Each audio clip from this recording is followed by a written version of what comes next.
அப்போ மனசளவில் அவங்க ஒரு கொஞ்சம் வீக்னஸாக இருப்பாங்கங்கிற மாதிரி கொண்டு வருவாங்க. இதுக்கு எதை செஞ்சாலும் ஒரு நிறைவாகாது அப்படின்னு சொல்லுவாங்க. அது சந்திரன் சனியுடைய காம்பினேஷன்.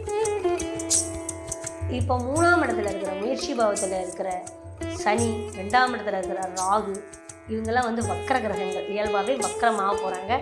ராகு ஆல்ரெடி வக்கர கிரகம் தான். நம்மளு தானே எஃபோர்ட் அதிகமாக போடுவோம், அப்படி போடக்கூடாது.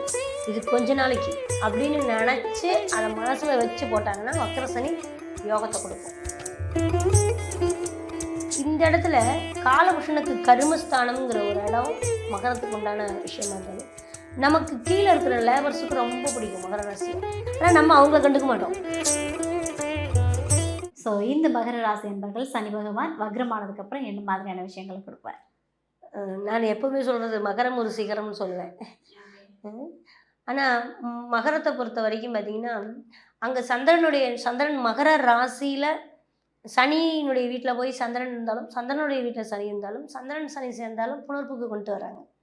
அப்போ மனசளவில் அவங்க ஒரு கொஞ்சம் வீக்னஸாக இருப்பாங்கங்கிற மாதிரி கொண்டு வருவாங்க. இதுக்கு எதை செஞ்சாலும் ஒரு நிறைவாகாது அப்படின்னு சொல்லுவாங்க. அது சந்திரன் சனியினுடைய காம்பினேஷன். அதாவது சாப்பாடே இருந்தாலும் அதை ஆற வச்சு சாப்பிட்றது, நீராகாரம் குடிக்கணும். அதுக்கு நீராகாரத்தை குடிச்சிட்டு போயிடலாம், அது வேறு விஷயம். நம்ம சாப்பாடே சூடான சாப்பாடு சாப்பிடும்போது கூட பிரியாணியை கூட ஆற வச்சு சாப்பிட்றது அவங்க தான். அந்த மாதிரி சந்திரன் சனி காம்பினேஷனில் வரும். அப்போ மகரம் அப்படிங்கும்போது சாப்பாடு பிரியராக இருப்பாங்க. அது ஒரு விஷயம். அதுவும் டேஸ்ட்டாக சாப்பிட ரொம்ப பிடிக்கும். அது ஒரு விஷயம் இருக்கும். ஏன்னா இவங்களுக்கு வாக்குஸ்தானாதிபதி சனி. இந்த இடத்துல காலபுருஷனுக்கு கருமஸ்தானம்ங்கிற ஒரு இடம் மகரத்துக்கு உண்டான விஷயமா இருந்தாலும், நமக்கு கீழே இருக்கிற லேபர்ஸுக்கு ரொம்ப பிடிக்கும் மகர ராசியை. லேபரை நமக்கு பிடிக்காது, லேபர்ஸுக்கு நம்மளை பிடிக்கும். ஆனால் நம்ம அவங்கள கண்டுக்க மாட்டோம். அந்த விஷயம் நம்ம போகிறது அப்பில் தான் போவோம். அந்த ஒரு விஷயம் மகர ராசிக்கு உண்டு. ஏன்னா 2ஆம் இடம்ங்கிறது காசு பணம் சம்பாதிக்கிற இடத்துல சனியுடைய வீடு கும்பம் இருந்தாலும் அது உயரம் இல்லை. அது நமக்கோட மேலே இருக்கிறவங்கள தான் பார்த்துட்டே இருக்கான் அண்ணாந்து. அதோட இன்னொன்று என்னன்னா, ராகுக்கு கும்பத்தில் பாதி வீடு சொந்தம். மகரம் அப்படி இல்லை. கும்பம் சனிக்கு பாதி தான், பாதி ராகுக்கு சொந்தம். சமுத்திரத்துக்கு கும்பத்தில் பாதி சமுத்திரம். ஓகே, கொஞ்சம் தான் இருக்குது அந்த ராசியில் நிலத்தத்துவம். அதனால வந்து இந்த ராகுனுடைய காம்பினேஷன் உள்ளே வந்துடும். அப்போ இவங்கெல்லாமே வந்து எதாக இருந்தாலும் காசாக்குறதுக்கு வியாபார நுணுக்கங்கள் அதிகமாக தெரியும் மகரத்துக்கு. லேபர்ஸ் எப்படி கையாளணும்னு ஈஸியாக தெரியும் மகரத்து. ஆனால் அதை நிறைய பேர் காமிக்கிறாங்க, நிறைய பேருக்கு காமிக்க தெரியாது, நம்புவோம். அது ஒரு விஷயம். திருவோணம்லாம் நம்பி வீணாக போகும். மற்ற அவிட்டம் இதெல்லாம் பிக்கப் பண்ணிடும். உத்திராடம் அவிட்டம்லாம் யாராருக்கு எவ்வளோ செய்யணும்னு தெரிஞ்சு போயிடும். திருவோணம் அப்படி பண்ணாது. பெரிய ஆளுகளையும் நம்பும், கீழே இருக்கிறதையும் அடிமட்டத்தில் இருக்கிறதையும் நம்பும். அந்த மாதிரி. ஆனால் பாதிப்பு மட்டும் இவனுக்கு மட்டும்தான் வரும். இது இப்படி இருக்கும். அதுதான் புணர்வு. அப்போ கிடைச்ச வாய்ப்பை விட்டுவிட்டான்னா எனக்கு வர வேண்டிய லாபம் அவன் கேட்டால் விட்டுட்டு வந்துட்டேன் அப்படிங்கும். இது வந்து திருவோணம் தான் செய்யும், மற்றது செய்யாது. அப்போ அந்த மாதிரி ஒரு அருமையான பாதிப்பை கொண்ட மகர ராசின்னு அப்படிதான் சொல்கிறாங்க. அவங்களுக்கு வந்து இப்போ 3ஆம் இடத்துல இருக்கிற முயற்சி பாவத்தில் இருக்கிற சனி, 2ஆம் இடத்துல இருக்கிற ராகு, இவங்கெல்லாம் வந்து வக்கர கிரகங்கள். இயல்பாகவே வக்கரமாக போகிறாங்க. ராகு ஆல்ரெடி வக்கர கிரகம் தான். அப்படி இருக்கும்போது சனி பகவானும் வக்கரமாகிறாரு, சனியும் வக்கரமாக. அப்போ பாரு, மகர ராசிலேருந்து லக்னா ராசியாதிபதி வக்கரம், 2ல் ராகு வக்கரம். அப்போ இதெல்லாம் வந்து எப்படி பார்த்திங்கன்னா, ஒரு ஸ்டாபிள் இல்லாத விஷயங்கள், நிரந்தரம் இல்லாத விஷயங்களை தற்காலிக ஒரு டெண்டர் இப்போ கிடைக்கிது, அந்த டெண்டரை எடுத்து செஞ்சுட்டு போயிடலாம். அது தொடர்ந்து கிடைக்கணும்னு அவசியம் இல்லை. இப்போ கிடைக்கிது, ஒரு தட்டிக்கலாம் அப்படிங்கிற மாதிரி ஒரு வாய்ப்பு. அந்த வாய்ப்பை இப்போ வக்கர சனி கொடுக்கும். ஆனால் அது நிரந்தரம் நம்பி இன்வெஸ்ட் பண்ணக்கூடாது. நம்ம இதில் காலத்துக்கும் இதில் கொண்டுட்டு போயிடுவோம் அப்படின்னு நினச்சி அதில் இறங்கக்கூடாது. அப்போ அது வந்து என்னென்னா, நம்மளு தானே எஃபோர்ட் அதிகமாக போடுவோம், அப்படி போடக்கூடாது. இது கொஞ்ச நாளைக்கு அப்படின்னு நினச்சி அதை மனசில் வச்சு போட்டாங்கன்னா வக்கர சனி யோகத்தை கொடுக்கும். நீண்ட நாள் ப்ராசஸ் இல்லை, ஒரு 3 வருஷ ப்ராசஸ். அந்த மாதிரி ஒரு வாய்ப்புகளை கொடுக்கும். அதான் ஒப்பந்த அடிப்படையில் இப்போ கிடைக்கும், அப்படி வச்சுக்கோங்க.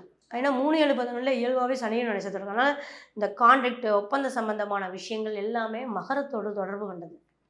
3-7-11 கான்செப்டு. அது கன்னிக்கும் உண்டு, ரிஷபத்துக்கும் உண்டு, இவங்க 3 பேர்த்துக்குமே உண்டு. மகரத்துக்கு கொஞ்சம் அதிகமாக டெண்டர் கிடைக்கும். ஏன்னு கேட்டிங்கன்னா, அது இயல்பாகவே தொழிற்சான வீடு இல்லையா. கவர்மெண்ட் டெண்டர், ப்ரைவேட் டெண்டர், கட்டிடங்கள் சார்ந்தது, கட்டுமான பணிகள் சார்ந்தது, இன்ஜினியரிங் படிக்கிற குழந்தைங்க எல்லாமே இது உள்ள தான் வருவாங்க. அப்போது இவங்க அதை சரியாக பயன்படுத்தினாங்க அப்படின்னா நல்லாயிருக்கும். ஒரு வாய்ப்புகள் ஈஸியாக கிடைக்கும். இப்போ பெண்களாக இருந்ததுன்னா ஒரு பக்கத்து வீட்டுக்காரங்க கூட ஏய் நான் மிஷினை போட்டு தைச்சிட்டு இருக்கேன், நீ ஒரு மிஷினை வாங்கி போடு, எனக்கு வரத நாள் உனக்கு கொடுக்குறேன் அப்படின்ற மாதிரி ஒரு வாய்ப்புகள் எல்லாம் இப்போ ஒரு கை தூக்கி விடுறதுன்னு வச்சுக்குவேன். எதிர்பாராத உதவிகள் இந்த வக்கரத்தில் கிடைக்கும். சூப்பர் சூப்பர்மா. ஸோ இந்த வக்ர டைமில் மகர ராசி என்பவர்கள் எந்த கடவுளை வழங்கலாம்? ஒவ்வொரு ராசிக்கும் இந்த வக்கரத்தை தெய்வத்தை எடுக்கிறதா பெரிய விஷயம். ஏதோ ஒன்று சொல்கிறோங்கிறத விட கரெக்டாக அந்த ராசிக்கு அந்த ராசிமானத்தில் இருக்கிற கிரகம் எப்படி வேலை செய்யும்னு எடுத்து செய்யும்போது இன்னும் நான் சொல்கிறது பூராமே இவங்க இந்த வக்கரத்துக்குன்னு இல்லை, என்றைக்குமே ஜாதகத்தில் சனியால் பாதிக்கப்படும் போது இந்த தெய்வங்கள் அவங்களுக்கு இடைவிடாமல் யோகம் பண்ணக்கூடிய தெய்வம். சூப்பர். நான் சொல்கிறது எல்லாமே இப்போ மகர ராசிக்கு அப்படிங்கும்போது 3ஆம் இடத்துல இருக்கிற சனி வக்கரங்கும் போது அவர் 5ஆம் பாவத்தை பார்ப்பார், பாக்கியத்தை பார்க்குறாரு.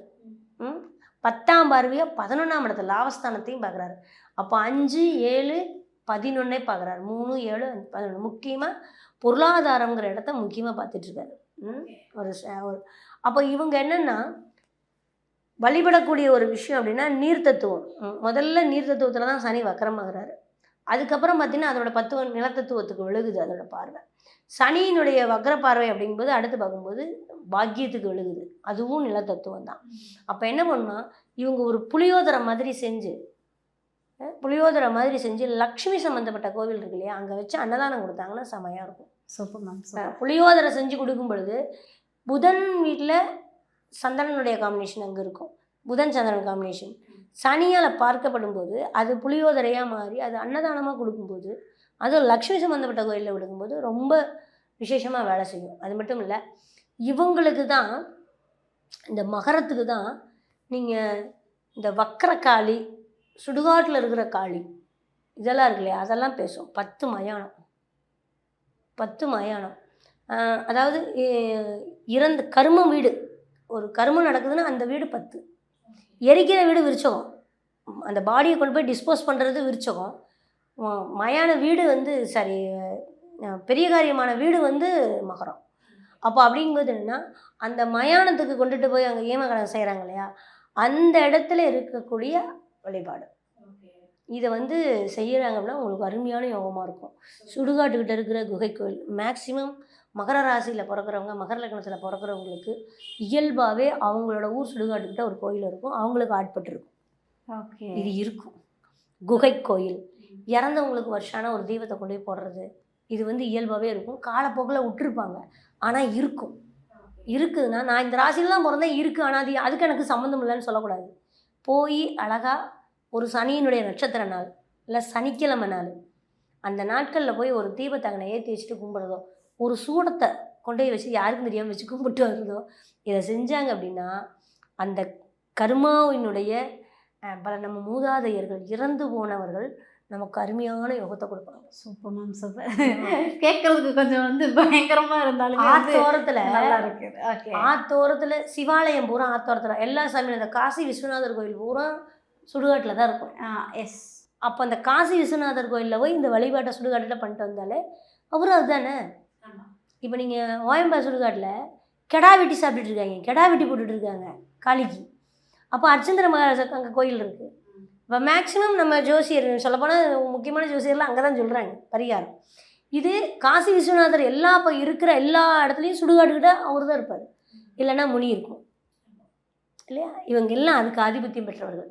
ஓகே, மகரத்துக்கு அதுக்கும் கனெக்ஷன் இருக்குது. ஓகே, மகர ராசி என்பவர்கள் ஊரில் எங்கெல்லாம் சுடுகாடு பக்கத்தில் கோவில் இருக்குன்னு தேடி போய் கும்பிட்டு வந்தா ஸோ நல்லா இருக்கும் அப்படின்னு சொல்லிட்டு ஒரு அற்புதமான. சனி வக்கரம் ஆகும்போது இப்போ நம்ம அது வக்கரத்துக்கு உண்டான இடம் தானே. ஆமாம், அது ஒரு உக்கிரமான இடம் தானே. கண்டிப்பாக பக்கு பக்குங்கும்ல போகும்போது. Okay, super super.